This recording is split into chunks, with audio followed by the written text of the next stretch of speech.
In this video, we'll see how an equity IRR differs from a project IRR.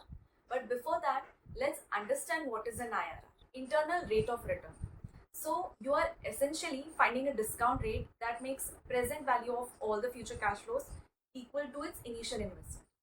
Also commonly known as a discount rate that makes NPV, which is net present value, equals 0. The reason it's called internal because it does not consider any external factors like cost of capital, financial risk, or inflation.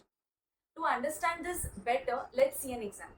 Suppose a new project that costs 10 million is expected to generate a cash flows of 3 million for the first 2 years, 2.5 million for the third and fourth year, and 2 million for the final year. Now to calculate IRR, we'll use NPV formula, where NPV equals present value of sum of the present value of all the cash flows minus the initial investment. Putting all the figures in the formula, we know IRR makes net present value 0, therefore NPV equals 0 here.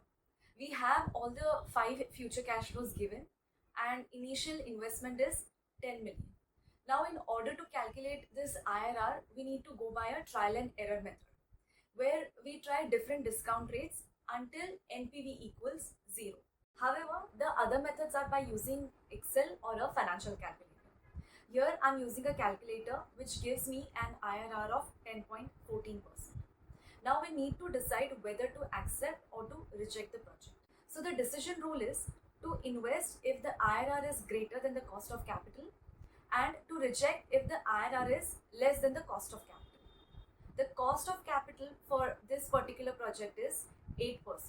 Since IRR is greater than the cost of capital, project should be accepted. So far we were focused on understanding IRR and its calculation.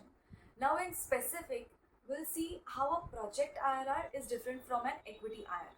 Project IRR does not take financing structure into consideration, which means it assumes 100% equity and no debt. Because no leverage effect, it is known as unlevered IRR. On the other hand, equity IRR considers both debt and equity financing, but focuses only on equity cash flows and returns. And therefore, it is also known as levered IRR. For an example, suppose the initial cost of the project is 10 million. Assume 40% is funded by equity at a cost of 12% and the remaining 60% by debt at 8%. WACC given is 9.6%. As of now, we are not getting into calculating the WACC. We will first focus on calculating the project IRR followed by the equity IRR. So the cash flows are as follows. We know the initial cost is 10 million and the project is expected to generate a cash inflow of 3 million each year for the next 5 years.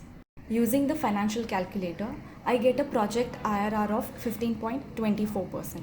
We can cross-check by discounting all the cash flows at this rate. Adding them all should equal the initial investment amount. Moving on to calculate equity IRR. We know as per the financial structure, the initial investment amount is split into 6 million debt and 4 million equity. For 6 million debt, the annual payments which equals principal as well as interest is 1502739. But we need to know equity cash flows to calculate equity IRR, which equals individual project cash flows minus the debt payments. Based on these cash flows, we get an equity IRR of 25.32%. It is greater than the project IRR. The reason is cost of debt is less than the rate we are earning from the project.